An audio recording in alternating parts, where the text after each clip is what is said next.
الحمد لله رب العالمين له الحمد في الأولى والآخرة وله الحكم وإليه ترجعون كتب على نفسه الرحمة ليجمعن الناس ليوم لا ريب فيه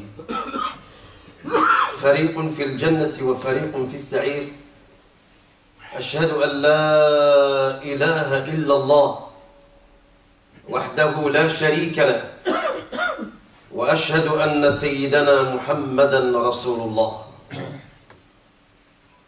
أيها الإخوة المؤمنون،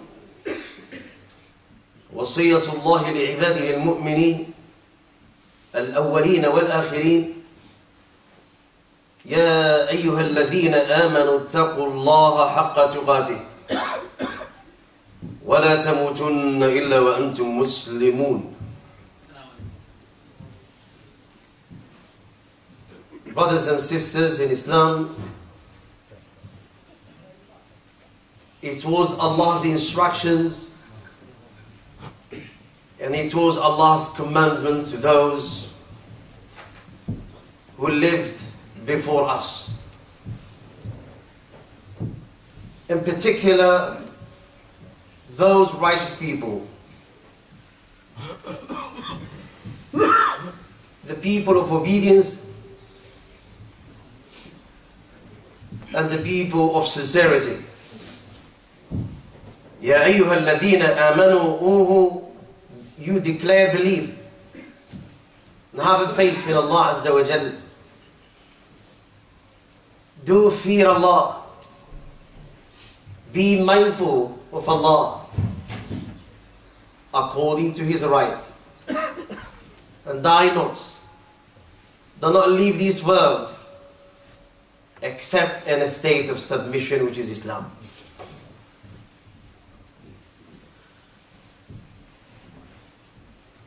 In many instances, and there are hosts of references in the Quran where Allah Azza wa Jalla stressed these commandments.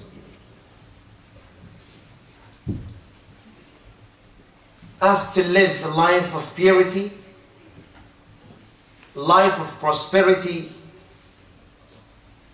and a life of being nearer to Allah Azza wa Jalla.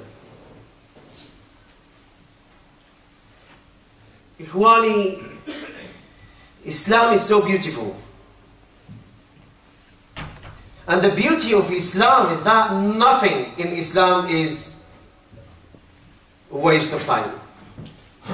Nothing is wasted and nothing is meaningless in Islam.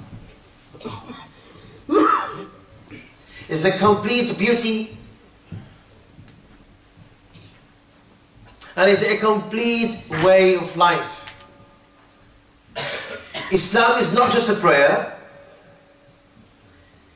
Islam is not just the Hajj, the Zakah, the fasting in the month of Ramadan. Part of it, yes.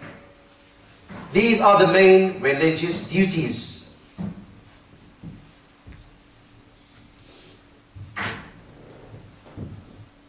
But Islam, Ikhwani, is broad and vast and huge. And it covers every entities of life. In business transaction, in marriages, life and death, relationship, buying and selling, learning, and also other endeavors. Islam has its say. How you should do it. And if you follow the legal ways and the instructions of the Prophet Muhammad sallallahu alaihi wasallam, who is the Imam of this ummah. And we have no options and choices. Okay, I'm going to follow him or no, let me think. Think of what? The moment when you start saying, oh God, let me think about following Nabi, then you're going to fall into his guidance. And you're going to stray away from the community. You're going to stray away from the Iman, from Islam, and from Allah Azza wa Jalla. You fall into misguidance, and everything else will fall into disorder. Do you know what we are suffering today? Part of the pain, part of the misery, part of the failure is because we are not following the legal ways, the tradition, the sunnah of Rasulullah sallallahu alaihi wasallam in our day-to-day activities.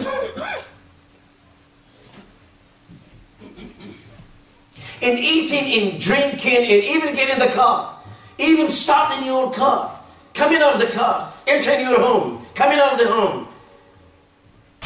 Even if you are in private, in your bed with your partner, waking up in the night, going to the bathroom, looking at something which is good, seeing something which is horrible, everything is there. Why am I not doing it? Ignorance. Ignorance. Coming to the masjid, there is a dua. Sitting, there is a dua. A greeting of the masjid is tahiyyat al-masjid. Shaking hands. So you go in a place where you are lost, there is a dua. You are in the chamber of examination and test, there is a dua. You're going to buy something, there is a dua. Feeling something, anxiety, depression, and stress, there is a dua, there is a dua, there is a dua. There is a way how to accommodate, and there is a way how to get to sort it out. We don't know. Why we don't know? We don't want to know. That's the problem. But we know about dunya. We know about dunya. We are well acquainted with dunya. We are mad about collecting dunya. To the extent that the love of dunya is rooted. It's not the surface. The love of dunya is not on the surface of the heart. It's rooted there. It's rooted there. And when we speak the language of dunya is so materialistic. Feelings and dealings and attitudes is all gold and silver. So we behave like there is no death. You can die now, you can die in an instant. So the way we behave with Allah Azza wa Jalla is we pursue our endeavors, effort, dunya, dunya, dunya, dunya. You miss one prayer, let not to say you're gonna pray one prayer out of his time, You should be very, very, very sad, very, very upset, and also angry. Why? I've lost my prayer. Ikhwani, where is that concern in our lives today?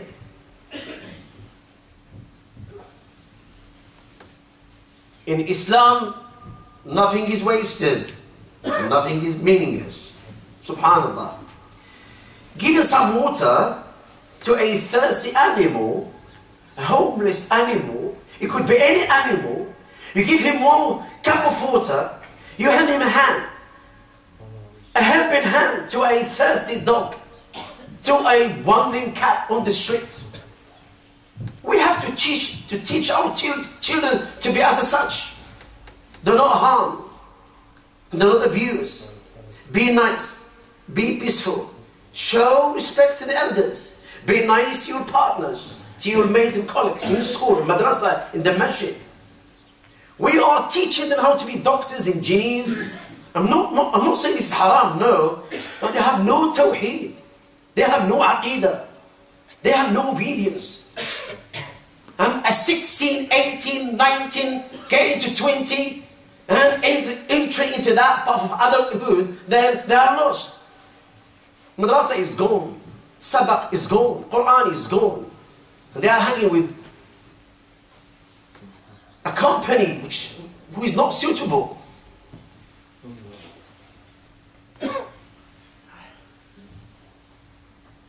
Giving some water to a thirsty animal.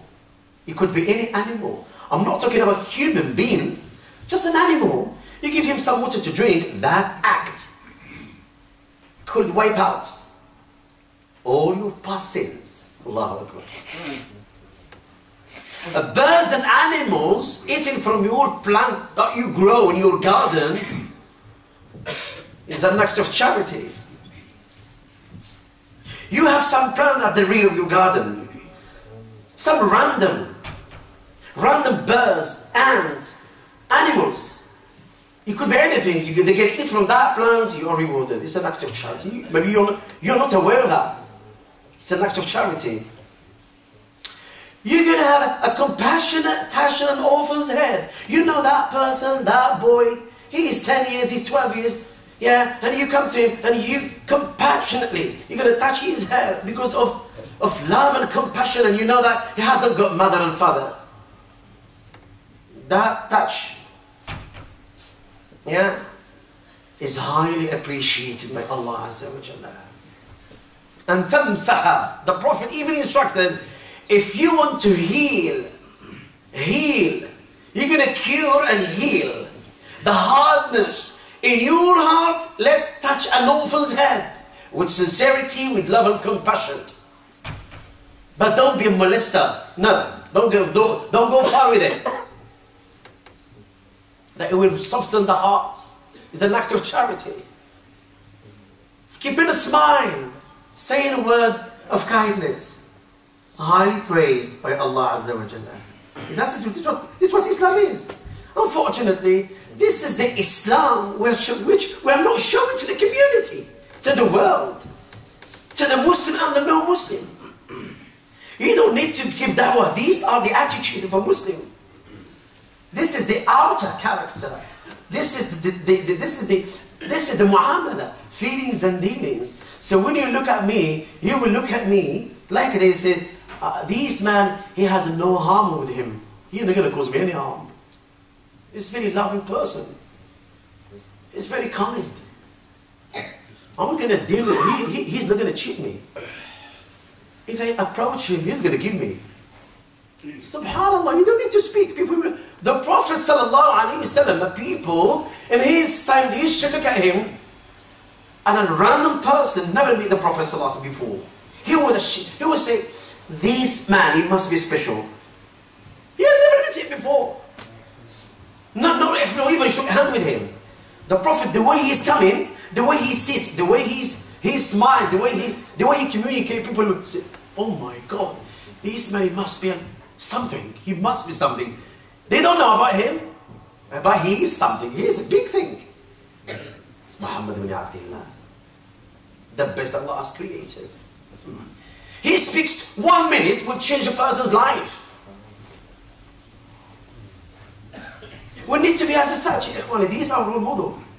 We need to pass on legacies, advice, instructions, orders to our parents, to our wives, to our children, to our neighbors. And you go on and on and on, spreading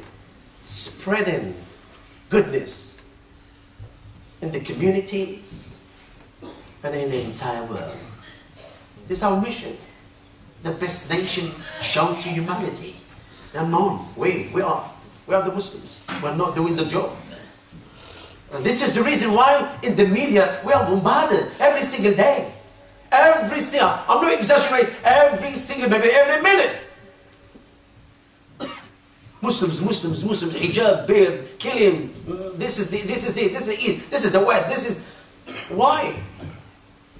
Every person is responsible. You're gonna protect your tongue. You're gonna protect your hand. Be a person who actually contribute to the well-being of the world and the community. And what about cherishing your own family? My family, my mom and dad, and my relatives, my aunties, my uncles and my cousins, my niece. Show respect to them, cherishing them is an act of charity.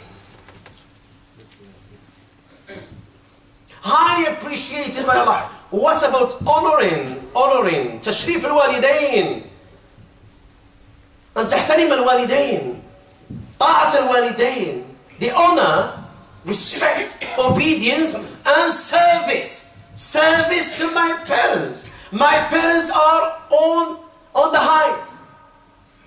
I don't look full into my parents' face. I don't look like this. I behave with them like this.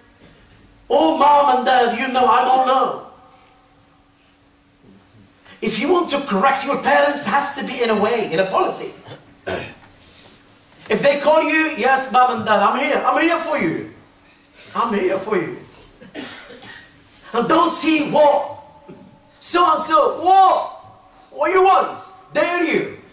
You speak to your parents in such manner. What do you want? No. Labbaika, I'm here serving you, Dad. Serving you, Mom. Wallahi, the way you deal with it will be dealt with you. Wallahi. I don't want to swear. I don't want to swear Allah's name. The way you deal with your parents, the way you deal with them, it will be dealt with you. The time will come, you get married, have a children, have a family, you're going to have the same problem. The same problem. That's such a major thing, disgracing, causing your parents to whip and to cry because of your disobedience. Some people, even they grab them and subhanAllah, they even beat them up. And you want to go to Jannah like this, excuse me. And you want to make it into a good future. And I hope the youth here in this assembly are listening to me. I know they are listening, but I want you really to take it quite seriously. Keep a clean sheet with your parents.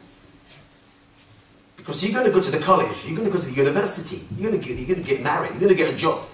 They will call you for interviews. They want to play good, they want to be a good player in their life.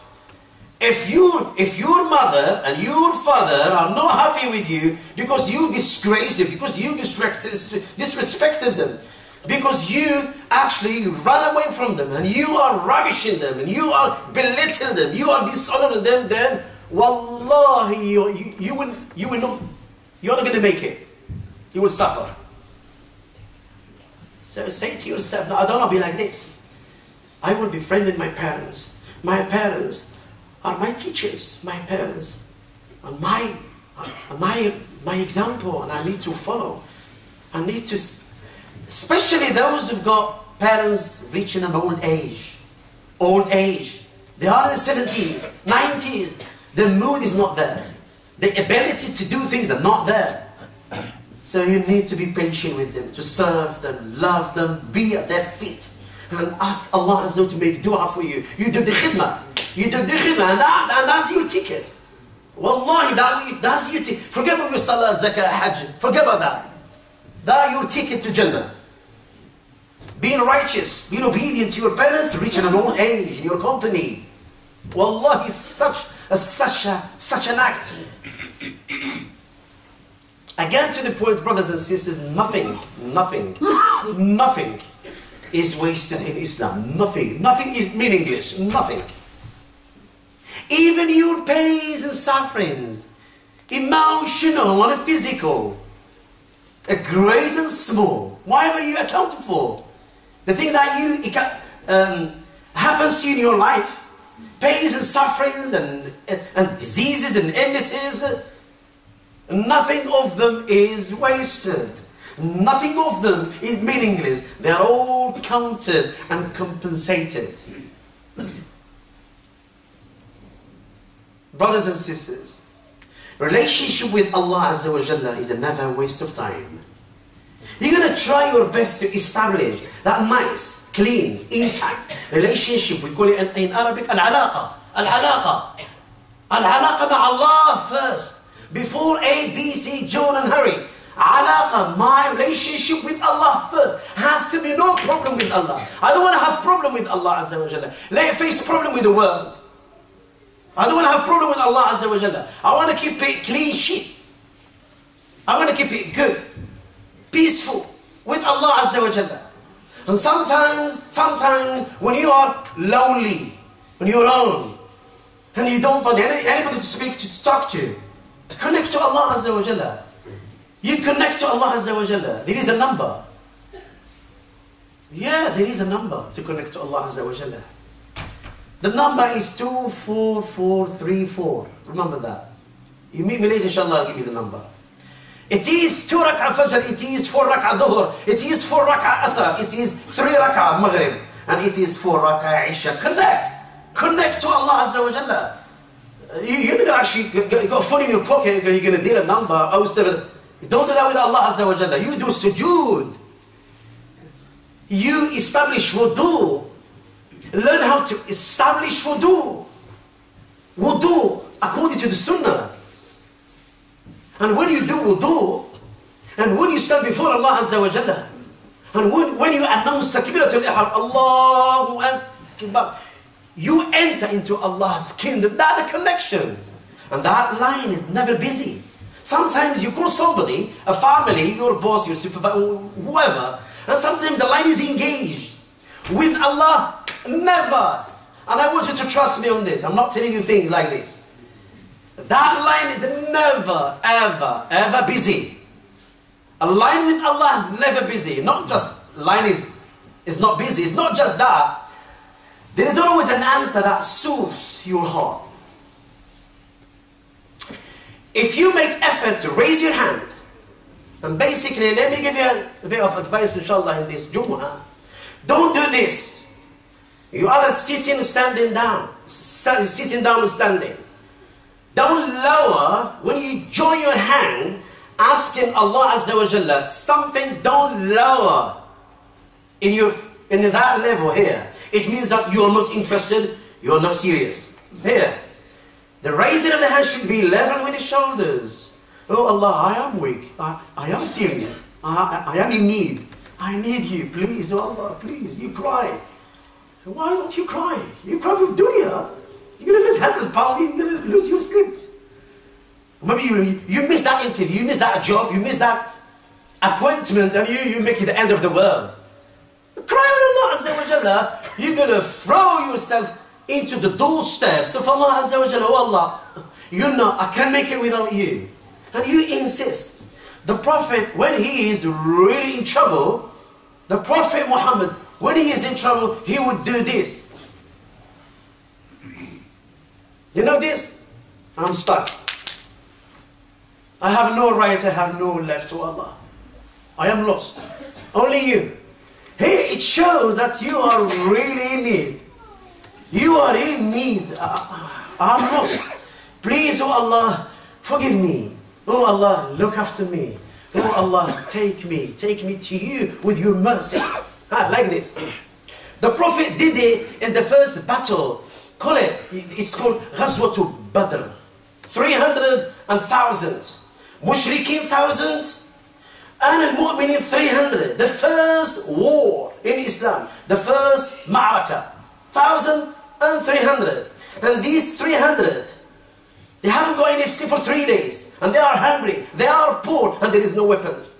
300 won the first battle. And he did this. That's what you read it. Oh Allah, these are your people. These are the mushrikeen. And I want you to fulfill your promise to me today. Allahu Akbar. And he did this. That's what's better. Till his army being exposed. And the garment was on his back. Fell down. Like this. Oh Allah, I'm begging you. I am your prophet. I am the true prophet. And I want you to fulfill your promise today. These are your servants. And these are the enemy of your deen. We never started the war. They came. Allahu Akbar. Sometimes we need to do this. And sometimes we need to do when the rest of people are asleep. And you flatten down in your living room. And you're next to your bedroom. You flatten down. You put your forehead and your nose. When you make wudu at 3 o'clock in the morning, 4 o'clock in the morning, you don't need to complain to anybody. Don't waste your tears on a broken relationship, on someone who once you loved. You can invest your dumua, invest your tears to strengthen the relationship with Allah Azza wa Jalla. You flatten down. You do the sifar, so Allah, I've got a few things. I know you know them. I need a good wife. I need a good job. I need to do well in my study.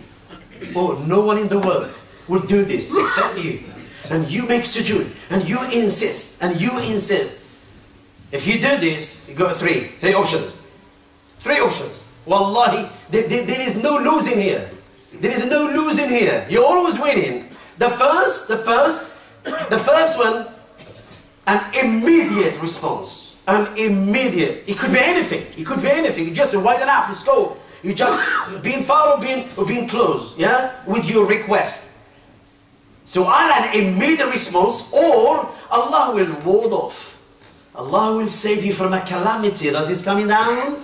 And the dua is going up, they fight each other. Calamity, musibah, it could be anything bad, and the du'aj, fighting each other. The other one doesn't come up, and the musibah that doesn't actually descend on you. The third one, something will be stored and saved for you in the day of judgment. Are you losing? No, you are not losing. An immediate ijabah, or Allah will protect you because of your dua from a calamity, from a trial, from a disease, from an illness, or something will be saved for you in the day of meeting. That moment, that instant, when you look and say, oh Allah, that's beautiful. You are already in Jannah. But there is gift. There is plenty of gift. If you make it to Jannah, there is not just a Jannah with your houses, homes and palaces and rivers and maze and not just this, not just this, it is a gift. You look at something so beautiful, eye-catching. Allah, what is this? I said, okay, my son, you don't know what is that? You know the day and the year and the minute and the place when you asked me something. Never been granted. That's what you're taking out. الله أكبر. يومئذ يود الإنسان يتمنى لو أن جميع حاجته ما قضي. The day when a person will wish that all of his works, none of them being fulfilled in dunya. الله أكبر. Ikhwani, when we fix our relationship with Allah Azza wa Jalla, everything will be fixed. Wallahi, whatever you have will be fixed. Worry about your relationship with Allah Azza wa Jalla, and then you will see everything else will fall into place and order. First, fix your house, fix the kitchen, fix your car, fix your shoes, fix your clothes, fix your relationship with Allah. First, I don't pray. Why you don't pray regularly? And amazing is relationship with Allah. You will never ever find it estimating with any person. Allah's relationship is that we sin as if He's not seeing us. Do we have any shyness or modesty when we do sins every single day, every single minute?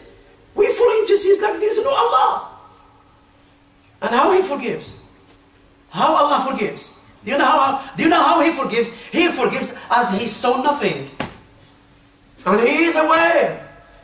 He just forgives as He saw nothing, and you sin as He see nothing. Ikhwani, be away, stay away from sins. I know the time is up. Stay away from sins. Sins, you know what sins? Sins is dhunub. الذنوب والمعاصي والسيئات, the wrongdoing, bad deeds and everything. Stay away from them because the effect's so horrible. So horrible. One of the effects, because the time is up, one of the effects of sins that we're not aware. Oh, I went away with it, yeah? You've done it. And subhanAllah, people doing bad things and they expose themselves to the community. You know, yesterday, how hot, how good, how amazing, how beautiful. I did. SubhanAllah, SubhanAllah. You are actually exposing yourself to the people while Allah has spread a cover. And you're wrongdoing and you try not to make people know about it. How would Allah Azza wa Jalla forgive you? How? I'm just wondering how. One of these effects is this. Sins weaken the body and the heart. The body will be so weak. You can't make it for salah. You can't make it for masjid. And there is aches, there is pain in your body. It's disease and illness. Why? It's not because of cancer. It's not because of nutrition. Most of them, 95% because of the wrongdoing, bad deeds, and acts of disobedience. Ikhwani, sins, it causes Allah's blessings, Allah's favors to cease. Sins it prevents from sustenance. You know what sustenance is? Risk. You prevent yourself from having extra. This meant to do bad deed, wrongdoing, transgression, being tyrant, being negligent, being disobedient to Allah Azza wa Jalla, and you cut off yourself. There is no risk, there is no provision, there is no income. Not because there is no job, you are unemployed. Not because there is plenty of job. Wallahi, if there is none, Allah will still make wealth for you if you are mindful of Allah Azza wa Jalla. Sins, ya ikhwan, it steals ilm from you. This is what broke doing, bad deed. It steals ilm, knowledge from you. The effect of sins, it inherits humiliation in the eyes and in the heart of people. The community will look at you, your face is dark. You are not, people not enjoy your companionship. They will not like you, give you their daughter for marriage, start business with you because they don't like you. Why? There is something there. There is no acceptance for you in the face of the earth. One of the effects of sins. One of the effects of sins is it corrupt the intellect. You have no wisdom. You have no wisdom in your heart, in your mind. The intellect become corrupted because you're watching too much bad things. You are speaking too much bad things. You eat too much haram. I know it is annoying. If I start speaking about your income is haram, your job is haram, I don't think I will be happy, and nor you'll be happy about it. But this is the truth. It is annoying, it is painful, but this is the fact. We don't care. We don't care what we eat. And that's why we are moving backward, we're moving forward. أسأل الله العظيم رب العرش أن يغفر لي ولكم آمين وآخر دعوانا الحمد لله وكفى وسلام على عباده الذين اصطفى. إخوة الإيمان. When you sin, and I do the same, she does the same, and that community do the same, and that group do the same, we all sin, we affect the world. We corrupt the world. Not just about your address, not just about your house, not just about your family, you and me, we contribute into corrupting the world and spreading inequities, spreading, wal'iyadu billah, all these bad things, spreading it in WhatsApp, spreading it in Facebook, spreading it in our cellular devices, spreading rumors, spreading corruption, spread, and there we are affecting the world. Another problem, very serious. Most of us underestimating minor sins. Well, this is just a touch. Don't worry. Oh, don't worry. This is just a blink of an eye. This is just a word. This is just a look. This is just a signature. Minor sins. You know, minor sins, it destroys. It destroys human being. The Prophet ﷺ يقول, beware, pay attention to the minor sins which most of people thought of as being insignificant. They are not significant, they're just insignificant. The Prophet ﷺ, there is a very humble request, if the people can move forward please. Can you make it please? You will be rewarded. As the brother standing at the door, it doesn't look good. Why we have places here? Jazakallah khair. I know we're going to lose 1 minute or two, but it's worth it. Please, can you come forward? Inshallah, you will be rewarded. So as we're talking about establishing love and sharing, share place.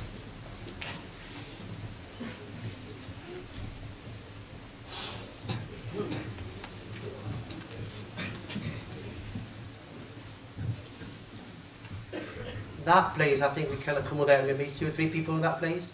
You come forward, akhi, barakallahu feek. Jazakallahu khairan.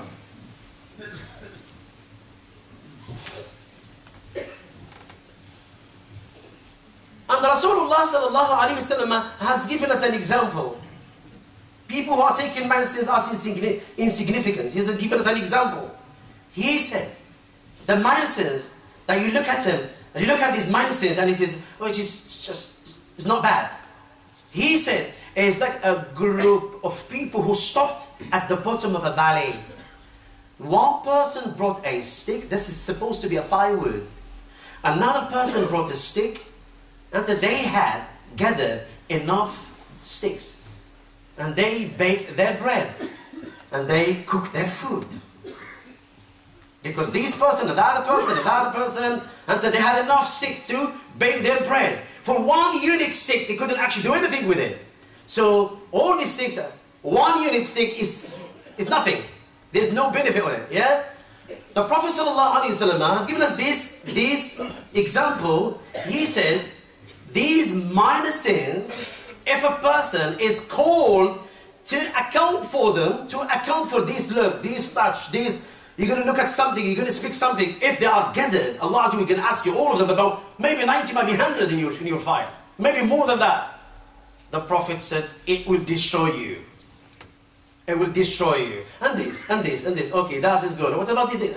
What about this? That, the same thing. The same thing. And these, and these, and these. We have to clean ourselves, ikhwani. And how should we, at this last word, how should we? And when you have plenty of sins, don't look at your sins and okay, I'm done. I'm going to go to hellfire. You're going to fall into being hopeless. Al-iyadu billah. Because your dhunub, your sins are not greater than Allah's mercy. Just be aware of one thing. Don't associate partners with Allah Azza wa Jalla. Hadith of Anas radiallahu ta'ala anhu, recorded in Imam al-Tirmidhi. This is the divine tradition. It's Hadith Qudsi. Anas said, I heard Rasulullah sallallahu alayhi wa sallam said. Allah says, it's Hadith Qudsi. It's not Quran, it's Hadith Qudsi. Allah says in this Hadith Qudsi, O son of Adam, Ya Ibn Adam, were you to commit sins and meet me with the dhunub, as nearly, as great as the face of the earth, with its 5 continents. That's plenty. That's huge. And if you were then to meet me with this, a huge amount of sins, if you were then to meet me, to meet me in the day of judgment, associating no partner to me. So, in your pocket, in your register, in your file, there is no shirk. Be aware of shirk. That you do things for this person and Allah. And you do this for this group and Allah. For this and Allah. These and Allah. Be aware of that. You pray for Allah. You go Hajj for Allah. Love and hatred for Allah. Any endeavors, struggle, faith, whatever, charity, Allah. You fast for Allah. You come to the masjid for Allah. Dealings and feelings and attitude, all for Allah. Allah Azza wa Jalla, Allah and only Allah. That's deen. That's the essence of deen. You establish this first, then we go further into Salah, Zakah. But these first. The foundation upon which the house of Islam is built. If you meet Allah Azza wa Jalla, plenty of fornication, plenty of things, plenty of sin, plenty. Yeah? Then there is no shirk. You've been a monotheist. Allah said, I will bring you forgiveness as nearly as it. What we need to do, ikhwani, we need to hold on fast to the rope of Allah. And the best way to hold on that rope, to hold it fast and solid, your 5 daily prayers. And if you can, pray in them on time. If you don't pray regularly, you are harming yourself. Start doing it. Start doing it.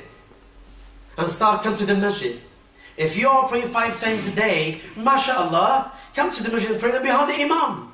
If you are doing them, then start the sunnah after the fard. If you are doing the sunnah, why not a nawafil? Nawafil after the fard and after the sunnah, there is a nawafil.